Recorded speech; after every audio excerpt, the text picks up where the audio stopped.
N عالم ٹاکس میں خوش آمدید۔ آج ہم استاد محترم پروفیسر احمد رفیق اختر کے خطبات کے مجموعہ حقیقت منتظر کے بارے سمجھیں گے اور اپنے قلوب و اذہان کو اس علمی معرفت سے سرشار کریں گے جو اہل سلوک کا وراثہ رہا ہے۔ اگر ہم آج کے دور کو دیکھیں تو ایک عجیب سی بے چینی ہے ہر طرف۔ ہاں بالکل، ایک بہت ہی گہری اور واضح بے چینی ہے۔ ہم بلیک ہولز کی تصویریں تو کھینچ رہے ہیں، ٹیکنالوجی کہاں سے کہاں پہنچ گئی ہے، لیکن اپنے اندر کا اندھیرا سمجھ نہیں آ رہا۔ تو یہ جو ہماری آج کی فکری نشست ہے نا، یہ روایتی معنوں میں کسی کتاب کا عام سا خلاصہ نہیں ہے۔ بالکل نہیں، یہ تو ایک باقاعدہ ڈیپ ڈائیو ہے اس پورے فلسفے کے اندر۔ جی ہاں، ہمارا مقصد اس کتاب کے ذریعے جو جدید دور کے شکوک و شبہات ہیں، سائنس اور مذہب کا جو ایک ٹکراؤ سا نظر آتا ہے، اور یہاں تک کہ قیام پاکستان کے مقاصد کو عقل اور منطق کی کسوٹی پر پرکھنا ہے۔ یہ کتاب پڑھنے والے کو ایک چیلنج دیتی ہے کہ اندھی تقلید سے باہر نکلے۔ صحیح کہا آپ نے۔ اور دیکھیں، مصنف کی جو سب سے بڑی کامیابی ہے نا، وہ یہی ہے کہ وہ قاری کو اندھی تقلید سے نکال کر باقاعدہ غور و فکر کی، ایک تنقیدی سوچ کی دعوت دیتے ہیں۔ کرٹیکل تھنکنگ جسے ہم کہتے ہیں۔ بالکل۔ کتاب کا دیباچہ ہی اگر ہم پڑھیں تو یہ بات واضح ہو جاتی ہے کہ وہ ان لوگوں سے مخاطب ہیں جو آج کے جدید نظریات میں بری طرح الجھے ہوئے ہیں۔ آج کا انسان اور خاص طور پر مسلمان بڑا کنفیوزڈ ہے۔ ہاں، وہ ایک عجیب سے ذہنی ابہام میں پھنسا ہوا ہے۔ جی، وہ سائنس کے مادی ترقی سے مروب بھی ہے اور دوسری طرف اپنے مذہبی عقائد کو بھی سینے سے لگائے رکھنا چاہتا ہے۔ تو مصنف اس الجھن کو دور کرنے کے لیے حقانیت کو سامنے لاتے ہیں۔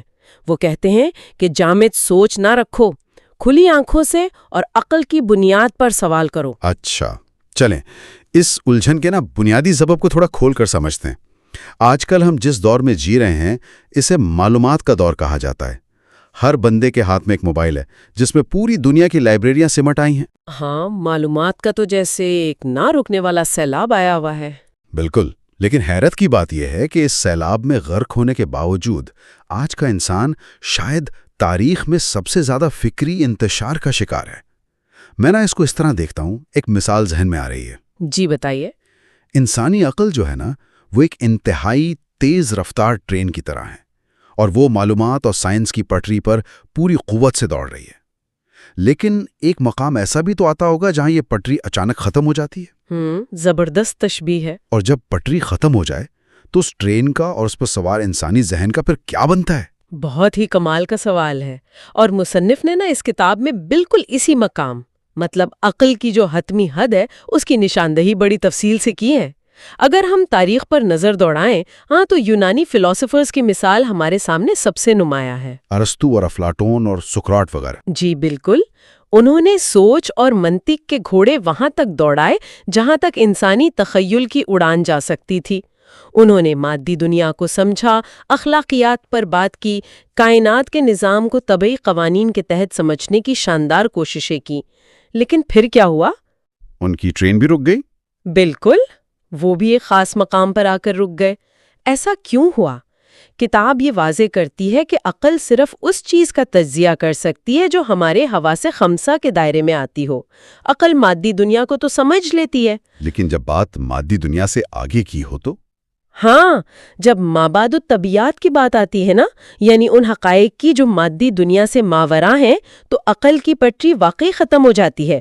مصنف کی دلیل یہ ہے کہ جہاں انسانی عقل اور جدید سائنس کی حد ختم ہوتی ہے، بالکل اسی مقام سے وحی یا الہامی علم کی سرحد شروع ہوتی ہے۔ لیکن ایک منٹ، جدید سائنسی دنیا تو اس دلیل کو مانتی ہی نہیں نا۔ آج کے جو سائنسی علم بردار ہے، ان کا تو دعویٰ ہے کہ سائنس نے انسانی عقل کی سرحدوں کو اتنا پھیلا دیا ہے کہ اب ہمیں کائنات کو سمجھنے کے لیے کسی وحی کی ضرورت ہی نہیں رہی۔ جی ہاں، بالکل، یہی تو آج کا سب سے بڑا بیانیہ بنا ہوا ہے۔ اور کتاب میں پڑھ رہا تھا، اس حوالے سے مشہور امریکی سائنسدان کارل سیگن کی کتاب دی ڈیمن ہانٹڈ ورلڈ کا تفصیلی ذکر موجود ہے۔ مصنف نے کارل سیگن کی اس تنقید کا سامنا کیسے کیا ہے کہ سائنسی واحد سچائی ہے اور مذہب محض قدیم دور کے توہمات ہیں۔ کتاب کا یہ حصہ میری نظر میں انتہائی مدلل ہے۔ کارل سیگن کا بنیادی استدلال یہ تھا کہ کائنات صرف ان مادی عناصر کا نام ہے جنہیں ہم لیبارٹری میں پرکھ سکتے ہیں، اور جو چیز سائنس نہیں مانتی وہ بس انسانی تخیل کا وہم ہے۔ صحیح۔ تو مصنف نے اسے کیسے کاؤنٹر کیا؟ مصنف سائنس کو مسترد نہیں کرتے، وہ اس کے دائرہ کار کو محدود ثابت کرتے ہیں۔ وہ بتاتے ہیں کہ سائنس کی افادیت اپنی جگہ بالکل مسلم ہے، لیکن سائنس کا بنیادی کام یہ بتانا ہے کہ کائنات کام کیسے کرتی ہے۔ یعنی زمین سورج کے گرد کیسے گھومتی ہے یا کشش ثقل کیسے کام کرتی ہے؟ بالکل، خلیات کیسے تقسیم ہوتے ہیں وغیرہ۔ لیکن سائنس کبھی اس سوال کا جواب نہیں دے سکتی کہ یہ کائنات کیوں بنائی گئی، انسان کے پیدا ہونے کا مقصد کیا ہے، مرنے کے بعد کیا ہوگا۔ کیا بات ہے! کتاب میں بڑا گہرا نقطہ ہے کہ کیسے کا جواب سائنس کی لیبارٹری دیتی ہے، لیکن کیوں کا جواب صرف کائنات کا خالق اپنے کلام سے دیتا ہے۔ مصنف کی دلیل یہ ہے کہ ساگن کی غلطی یہ تھی کہ اس نے سائنس کو ہر مرض کی دوا سمجھ لیا تھا۔ مطلب اگر ہم اسی گاڑی کی مثال دوبارہ لیں تو سائنس ہمیں یہ بتا سکتی ہے کہ اس کا انجن کیسے کام کرتا ہے، پیٹرول کیسے جلتا ہے، لیکن یہ نہیں بتا سکتی کہ اس گاڑی کو کس سمت میں جانا ہے اور منزل کیا ہے۔ بہت خوبصورت بات کی آپ نے۔ بالکل، وحی اور عقل ایک دوسرے کے دشمن نہیں ہیں۔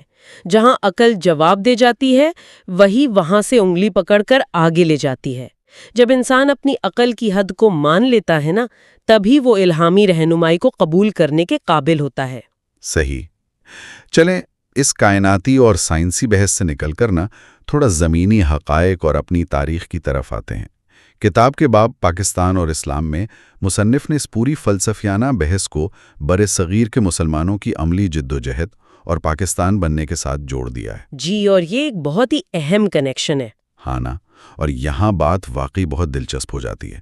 میں حیران تھا کہ ایک جدید ریاست کے قیام اور سائنس اور مذہب کی اس بحث کا آپس میں آخر کیا جوڑ بنتا ہے۔ بظاہر لگتا ہے کہ کوئی تعلق نہیں ہے، لیکن دراصل بہت گہرا تعلق ہے۔ مصنف نے سیکولرزم اور اسلام کے درمیان جو سب سے بنیادی اور فیصلہ کن فرق بتایا ہے نا، وہ ہے جواب دہی یا احتساب کا تصور۔ جواب دہی۔ ایک سیکولر نظام میں کیا ہوتا ہے؟ قانون سازی کا منبع انسان خود ہے۔ آپ صرف دنیاوی قانون یا پولیس کو جواب دہ ہیں۔ اگر آپ کیمرے کی نظر سے بچ جائیں تو بس آپ آزاد ہیں۔ صحیح، کوئی پکڑنے والا نہیں۔ بالکل، لیکن اسلام میں جواب دہی کا تصور مختلف ہے۔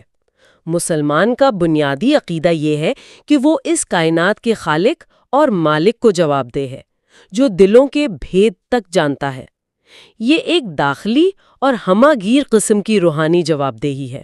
لیکن ایک منٹ، کیا کسی بھی اچھے جمہوری یا سیکولر آئین میں احتساب کا مضبوط نظام نہیں ہوتا؟ ہم دیکھتے ہیں نا، دنیا کے کئی ممالک میں نظام عدل اور قانون کی حکمرانی بہت زبردست ہے۔ تو پھر مصنف اس روحانی جواب دہی کو ایک ریاست کے لیے اتنا لازمی کیوں قرار دیتے ہیں؟ بڑا ویلڈ سوال ہے۔ مصنف یہ استدلال کرتے ہیں کہ سیکولر قانون ہمیشہ خوف یا کسی معاشرتی معاہدے کی بنیاد پر عمل کرواتا ہے۔ جب انسان کو یقین ہو کہ وہ پکڑا نہیں جائے گا تو قانون اس کے اندر کی برائی کو نہیں روک سکتا۔ بات تو سچ ہے۔ بر صغیر کے مسلمانوں کا الگ وطن کا مطالبہ محض نوکریوں کے کوٹے یا سیاسی حقوق کی جنگ نہیں تھی۔ وہ ایک ایسا نظام چاہتے تھے جہاں حتمی حاکمیت اور جواب دہی اللہ کے سامنے ہو۔ یعنی اگر مقصد صرف معاشی خوشحالی ہوتا تو متحدہ ہندوستان میں بھی کوئی راستہ نکل ہی آتا۔ بالکل ایسا ہی ہے، اور اسی تناظر میں کتاب میں قائد اعظم محمد علی جناح کا ذکر بھی کیا گیا ہے۔ ہاں، ہم تو عام طور پر قائد اعظم کو ایک نہایت زیرک قانون دان اور سیاسی رہنما کے طور پر پڑھتے آئے ہیں، لیکن مصنف نے انہیں ایک بالکل مختلف بلکہ روحانی زاویے سے پیش کیا ہے۔ جی، مصنف انہیں محض ایک سیاسی مفکر نہیں مانتے، وہ انہیں اس نازک تاریخی موڑ پر امت مسلمہ کے لیے خدا کی طرف سے ایک خاص تحفہ اور رحمت قرار دیتے ہیں۔ اس حوالے سے کتاب میں ایک انتہائی دلچسپ واقعہ کا بھی تذکرہ ہے۔ اچھا، وہ کشف والا واقعہ؟ ہاں، مصنف لکھتے ہیں کہ قیام پاکستان کے بعد ایک بزرگ نے کشف کی حالت میں، یعنی روحانی بیداری کے عالم میں دیکھا اور انہیں محمد علی جناح کے لیے باقاعدہ غیبی آواز سنائی دی کہ ویل ڈن مسٹر محمد علی جناح، ویل ڈن۔ کیا بات ہے! اور اس کے جواب میں قائد اعظم نے کہا کہ میں آپ کے لوگوں کو اور پاکستان کو آپ کے پاس لے آیا ہوں۔ مصنف اس سے یہ نتیجے نکالتے ہیں کہ پاکستان کا قیام تاریخ کا کوئی حادثہ نہیں تھا، اس کے پیچھے ایک گہری روحانی منظوری تھی۔ یہ تاریخ کو دیکھنے کا ایک ایسا زاویہ ہے جو روایتی نصابی کتابوں میں بالکل نہیں ملتا۔ لیکن اگر ہم اس ریاستی تشکیل اور بیرونی جدوجہد سے تھوڑا ہٹیں اور انسان کی انفرادی اور اندرونی دنیا کی طرف آئیں تو ایک نیا پہلو سامنے آتا ہے۔ بالکل، اندرونی دنیا کا مسئلہ آج کا سب سے بڑا مسئلہ ہے۔ چلے ریاست تو بن گئی، قوانین نے بیرونی زندگی منظم کر دی، لیکن انسان کے اندر کا جو کھوکھلاپن ہے، اس کی بے سکونی اور خدا سے اس کے براہ راست تعلق کا کیا ہوگا، یہاں سے بحث تصوف کی طرف مڑتی ہے۔ تو اس سب کا اصل مطلب کیا ہے؟ جی، تصوف کا نام سنتے ہی ذہن میں بہت سی الجھنیں آتی ہیں۔ ہاں نا، عام طور پر لوگ تصوف کو سمجھتے ہیں کہ کوئی خاص قسم کا حلیہ بنا لیا، تعویذ گنڈے، کرامات، مزاروں پر دھمال، یا پھر دنیا سے کٹ کر کسی غار میں بیٹھ جانا۔ یہ بر صغیر میں پائے جانے والی بہت بڑی غلط فہمی ہے، جس کا ازالہ مصنف نے کتاب کے باب تصوف آج اور کل میں نہایت باریکی سے کیا ہے۔ مصنف اپنے مخصوص پرسکون انداز میں اس تصور کو توڑتے ہیں۔ یہاں جو بات سب سے زیادہ متاثر کن ہے وہ یہ کہ ان کے نزدیک یہ تمام چیزیں حقیقی تصوف ہیں ہی نہیں۔ تو پھر مصنف کے نزدیک حقیقی تصوف ہے کیا؟ اگر یہ جادوئی عمل یا دنیا سے کٹ جانے کا نام نہیں تو ایک عام انسان اسے کیسے سمجھے؟ مصنف بڑی سادگی سے بتاتے ہیں کہ حقیقی تصوف دراصل خالصتاً علم اور شعور کا سفر ہے۔ یہ کوئی بے ہوشی نہیں ہے، بلکہ یہ ہوش مندی اور بیداری کا اعلیٰ ترین مقام ہے۔ تصوف دراصل اللہ کی ذات کے ساتھ ایک باقاعدہ جاگتا ہوا شعوری تعلق قائم کرنے کا نام ہے۔ یعنی ایک کانشیس ریلیشن شپ۔ لیکن کیا ایسا نہیں ہے کہ بعض لوگ تصوف کو ایک شارٹ کٹ سمجھتے ہیں؟ وہ دعویٰ کرتے ہیں کہ بھئی ایک خاص روحانی مقام پر پہنچ گئے تو اب نماز، روزے یا حلال حرام کی پابندی ضروری نہیں رہی۔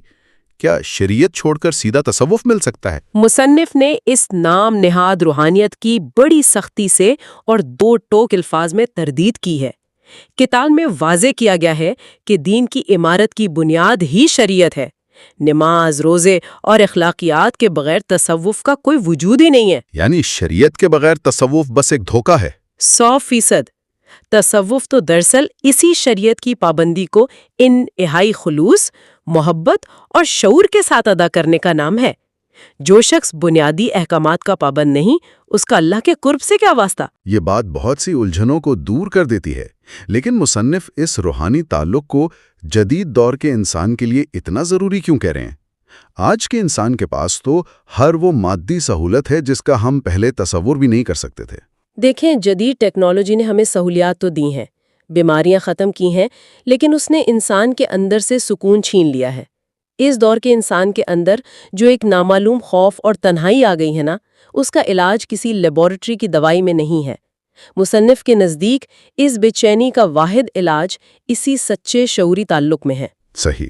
اس تفصیلی گفتگو کے بعد اگر ہم حقیقت منتظر کے پیغام کو سمیٹنے کی کوشش کریں تو یہ بات پوری طرح نمایاں ہو کر سامنے آتی ہے کہ یہ محض الماری میں سجا کر رکھنے والی روایتی کتاب نہیں ہے، یہ تو علم کے متلاشیوں کے لیے ایک ٹول کٹ ہے۔ جی بالکل، ایک مکمل رہنمائی ہے۔ ہاں، تاکہ وہ معلومات کے سیلاب میں گم ہونے کے بجائے اپنے عقیدے اور عقل کے درمیان ایک شاندار توازن قائم کر سکیں۔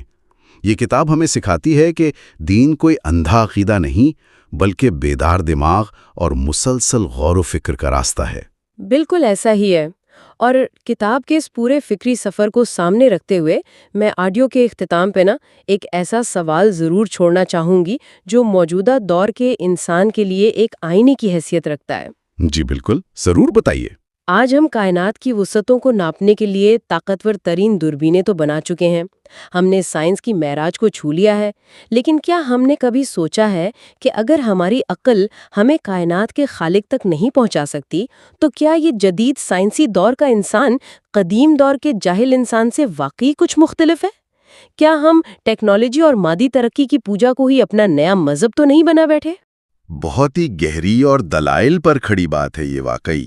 یہ سوال انسان کو اپنے گریبان میں جھانکنے پر مجبور کر دیتا ہے۔ جب عقل کی ٹرین کی پٹری ختم ہو جائے تو اس حقیقت کو مان لینا ہی دانش مندی ہے کہ یہاں سے اب ایک الہامی سفر کا آغاز ہونا ہے۔ کیا ہم اپنی عقل کے تکبر میں اس مقام پر رکنے سے انکاری تو نہیں؟ خیر، یہ وہ سوال ہے جو یقیناً دیر تک ہمارے ذہنوں پر دستک دیتا رہے گا۔ آج کی اس گہرے فکری سفر میں ہمارے ساتھ شامل ہونے کا بہت شکریہ۔ ملتے ہیں اگلی فکری نشست میں ایک نئے موضوع کے ساتھ۔